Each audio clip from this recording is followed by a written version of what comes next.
Bienvenue sur mon podcast Minute Santé, qui fait suite aux stories santé que je faisais il y a quelques temps sur Instagram. Pour ceux et celles qui ne me connaissent pas, je suis Nadia du blog consommousli.com. Je te souhaite la bienvenue sur ce podcast où on va essayer de décrypter différents sujets santé pour mieux comprendre les différentes maladies et ainsi mieux les prévenir. Car comme le dit l'adage, mieux vaut prévenir que guérir. Pour ce tout premier podcast, on va évoquer le sujet qu'est la dépression. Cette maladie qui est de plus en plus fréquente, parfois encore taboue, et qui a touché au moins une personne de notre entourage. On va essayer dans ce podcast de mieux la décrire, pour mieux la comprendre, et surtout de voir quelques éléments de prévention. Si on devait résumer la dépression en quelques chiffres, on pourrait dire qu'elle concerne 15 à 20% de la population, qu'elle augmente de 10 à 20% le risque de suicide, et qu'une personne sur 5 a souffert ou souffrira de dépression au cours de sa vie. On peut classifier la dépression de différentes manières. Tout d'abord, selon son type, on différencie classiquement donc la dépression endogène et la dépression psychogène. La dépression endogène, comme son nom l'indique, elle est génétiquement déterminée. Elle est donc plus fréquente chez des personnes ayant des antécédents personnels ou familiaux de dépression ou d'autres maladies psychiatriques. Dans ce cas-là, il n'y a pas de facteur déclenchant. Au contraire, dans la dépression dite psychogène, il existe toujours un facteur déclenchant, par exemple un décès, un divorce, etc. Et ça peut donc atteindre n'importe qui. Une autre classification différencie les dépressions mineures et les dépressions majeures. La dépression majeure, dont il est question dans ce podcast, et qu'on verra plus en détail tout à l'heure, se caractérise, pour résumer, par des symptômes qui sont présents tous les jours depuis au moins 2 semaines, une rupture avec le fonctionnement antérieur, l'existence d'au moins 2 symptômes d'une liste préétablie qu'on verra tout à l'heure également, et un retentissement sur la vie de tous les jours. Ce même épisode dépressif majeur est lui-même classé en 3 stades, le léger, le moyen et le sévère. La dépression, elle peut être aussi classée selon son origine. On va parler de dépression primaire et de dépression secondaire. On observe la dépression primaire chez une personne qui est atteinte d'aucune pathologie particulière, et au contraire, la dépression secondaire va intervenir chez une personne qui présente un trouble physique. Par exemple, une dépression secondaire chez une personne atteinte d'un cancer. Avant de rentrer dans le vif du sujet et de voir comment on diagnostique une dépression, on va voir les facteurs de risque qui augmentent le risque de survenue de dépression. Donc le sexe féminin, donc un autre chiffre important, c'est que la dépression est 2 fois plus importante chez la femme que chez l'homme. Le fait d'avoir des antécédents familiaux de dépression ou d'autres maladies psychiatriques. L'isolement social, des exemples, le fait d'être isolé, de ne pas avoir beaucoup d'amis, la monoparentalité dans certains cas, le fait d'être au chômage, etc. Des événements de vie stressants, comme on a vu tout à l'heure, un licenciement, un divorce, un décès ou autre. Le fait d'avoir des comorbidités, c'est-à-dire d'avoir des maladies, d'autres maladies associées à la dépression. Par exemple, les patients atteints de maladies physiques qui présentent également un syndrome dépressif. Les personnes ayant des maladies chroniques avec des douleurs qui peuvent occasionner donc un syndrome dépressif associé. Dans cette deuxième partie du podcast, on va voir comment on fait le diagnostic de dépression, les grandes lignes du traitement conventionnel et quelques éléments de prévention. Comment on fait le diagnostic ? Si on devait résumer la dépression en quelques mots, on pourrait dire état de privation d'énergie. Le syndrome dépressif, il va comprendre 3 axes. Le premier, c'est l'humeur dépressive, qui va se caractériser par une souffrance morale, un sentiment de vide, d'ennui, une perte de l'estime de soi, une auto-dévalorisation et des idées d'incurabilité, qui est le fait de se dire qu'on ne va jamais s'en sortir, qu'on ne va jamais guérir. Une anédonie, qui est une perte de plaisir, perte des intérêts, une anesthésie affective, une baisse de la libido, et à l'extrême, aboutir à des états d'incurie qui consistent au fait de ne pas se laver, de ne pas s'habiller, de ne pas entretenir son foyer, etc. Le sentiment de culpabilité est très fréquent également, et les idées suicidaires et les idées de mort. Donc les idées suicidaires, c'est le fait de vouloir mettre fin à ses jours, avec un scénario précis ou pas, ou des idées de mort, le fait de tout simplement souhaiter la mort, ou au contraire de la craindre. Le deuxième grand axe, c'est le ralentissement psychomoteur. Donc on voit des gens avec des visages peu expressifs, peu mobiles, avec à l'extrême ce qu'on appelle l'amimie, donc le fait d'avoir un visage totalement figé, un discours ralenti, monotone, avec à l'extrême un mutisme, une lenteur des déplacements, rareté des mouvements. Les personnes restent cloîtrées dans leur chambre, dans leur lit, elles sont complètement figées. De l'autre côté, on observe aussi un ralentissement psychique avec des difficultés de concentration, des ruminations dépressives. Donc le fait de ruminer, c'est le fait de ressasser toujours les mêmes choses. Et une indécision. Tout cela, ça va avoir pour conséquence une baisse des performances et toutes ces conséquences, que ce soit sur la vie professionnelle ou étudiante pour les étudiants. Le troisième grand axe, ce sont les troubles psychosomatiques. Donc déjà, au niveau du sommeil, les troubles du sommeil à type d'insomnie, qu'ils soient à type de difficulté d'endormissement ou de réveil précoce, ou les deux, ou d'hypersomnie, donc le fait d'allonger le temps de son sommeil.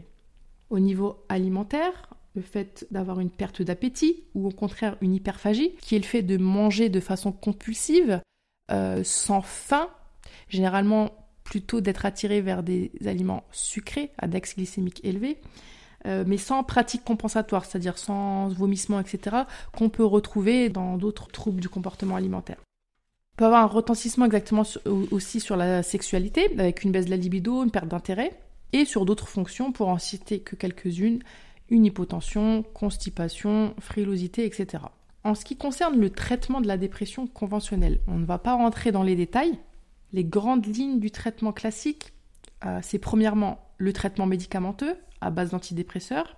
Il faut savoir qu'il existe différents types d'antidépresseurs, différentes familles qui ne visent pas les mêmes choses.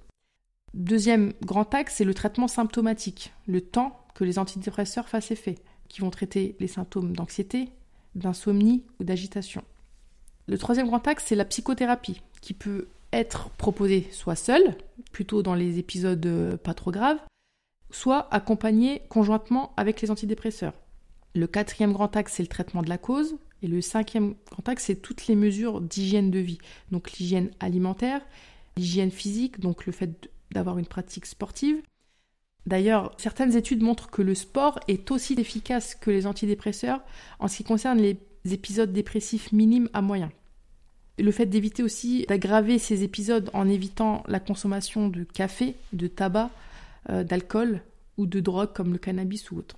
Dans cette dernière partie du podcast, on va voir quelques éléments de prévention primaire et secondaire en ce qui concerne la dépression, principalement sur le plan nutritif, mais aussi sur le plan activité physique, et on va voir à la fin quelques solutions naturelles, quelques pistes de solutions naturelles.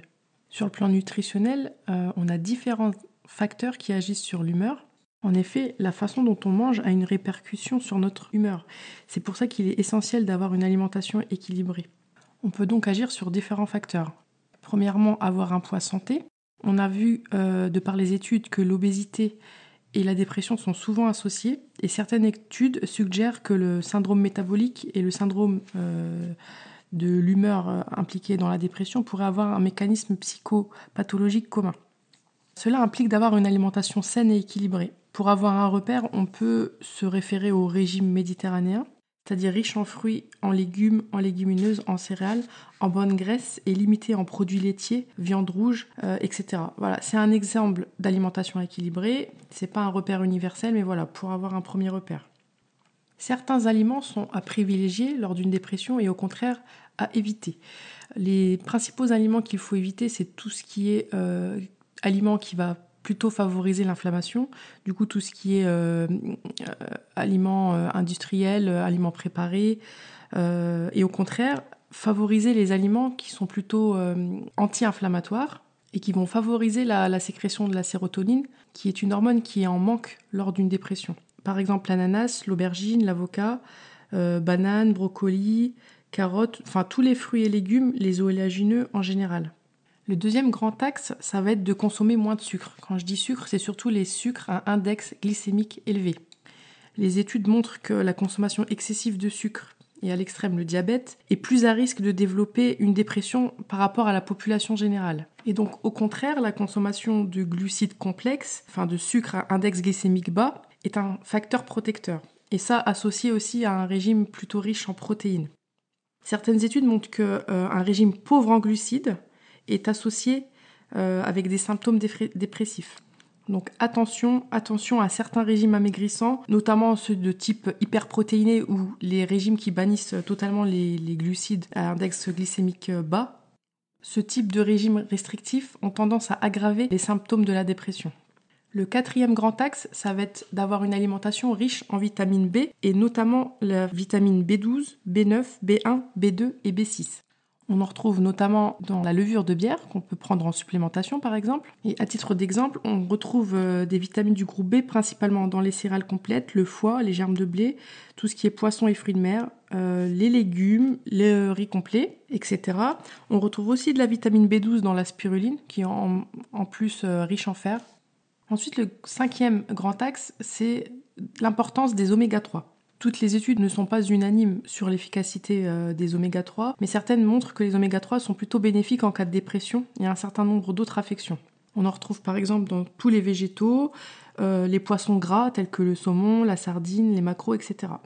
Le 6e grand axe au niveau alimentaire, c'est de plutôt favoriser les aliments riches en antioxydants. C'est en général tous les légumes et fruits crus et par exemple, pour citer quelques exemples, le brocoli ou bien en épices le curcuma. Donc le 7e grand axe, c'est une supplémentation en magnésium. Donc 2 façons de faire. Soit avoir une alimentation riche en magnésium, donc miser sur tout ce qui est légumineuse, oléagineux, ou bien miser d'emblée sur une supplémentation. Il y a différents types de supplémentation, en gélule ou bien le magnésium marin qui est plus efficace généralement. Le magnésium va être plutôt efficace contre les symptômes de stress et d'anxiété. 8e axe, l'inositol. Donc certaines études montrent que le fait d'apporter un peu plus d'inositol lors d'épisodes dépressifs améliorait les symptômes. On en retrouve notamment dans tout ce qui est légumes, céréales complètes, et ça joue plutôt sur les symptômes d'anxiété. 9e grand axe, c'est d'avoir une alimentation riche en lithium. C'est sur le même principe, le fait d'augmenter un peu l'apport de lithium va favoriser et permettre de réguler l'humeur. On en trouve par exemple dans les céréales, laitue, pommes de terre, légumes verts, viande, œufs, poissons, etc. Donc voilà quelques clés sur le plan alimentaire. On va voir maintenant tout ce qui est activité physique. Pour faire simple, l'activité physique va permettre d'augmenter les endorphines et ainsi générer une sensation de bien-être, mais aussi favoriser la sécrétion de sérotonine. Le fait de faire une activité physique en extérieur, que ce soit une marche ou autre, ça va permettre conjointement de s'exposer à la lumière et ainsi de diminuer la symptomatologie de la dépression. Car oui, la luminothérapie est efficace, surtout lors des dépressions, des déprimes saisonnières, mais aussi en cas de dépression classique. Donc en été, profitez du soleil. En hiver, il existe des lampes de luminothérapie et il est bien de s'y exposer tous les matins et selon le modèle de la lampe, de 15 minutes à 1 heure. Le sport, il va aussi permettre d'avoir une action anti-inflammatoire. Ça va permettre de réguler certains dysfonctionnements hormonaux présents dans la dépression et de réduire le stress, les émotions négatives et ça va améliorer l'estime de soi. Donc, comme on l'a vu tout à l'heure, le sport, pour les épisodes dépressifs modérés et légers, a montré une efficacité identique que les antidépresseurs. Ensuite, en technique naturelle, il y a tout ce qui est relaxation. Ça va plutôt agir sur les symptômes d'anxiété. N'hésitez pas, si vous êtes concerné ou si vos proches sont concernés, de vous faire accompagner par une sophrologue ou un sophrologue. L'acupuncture aussi est intéressante, surtout en début de traitement pour des personnes qui prennent un traitement antidépresseur ou lors de l'arrêt de celui-ci. Ça va permettre de tranquilliser la personne, mais aussi d'agir sur les troubles du sommeil et la fatigue due à la dépression. On va voir maintenant quelques pistes de solutions naturelles, principalement de la phytothérapie. À ne bien sûr pas prendre en automédication, car ce n'est pas parce que c'est naturel qu'il n'y a pas de danger. On peut citer par exemple la passiflore, la camomille et la mélisse, qui ont un effet anxiolytique naturel. L'angélique et le millepertuis, qui sont 2 plantes efficaces contre la dépression et le stress, ou encore le chardon-marie, le griffonia ou la griffonia, la gentiane, etc. En plus simple et moins dangereux, le safran à saupoudrer sur tous vos plats. Il existe également des compléments alimentaires, le brahmi ou encore le curcuma dont on a déjà parlé tout à l'heure. En autre solution naturelle alternative complémentaire, tout simplement l'écriture. Pourquoi ? Ça va permettre de vous décharger et de vraiment coucher sur le papier tout ce qui est surcharge mentale, que ça soit positif ou négatif, vraiment d'écrire tous les sentiments qui vous passent par la tête.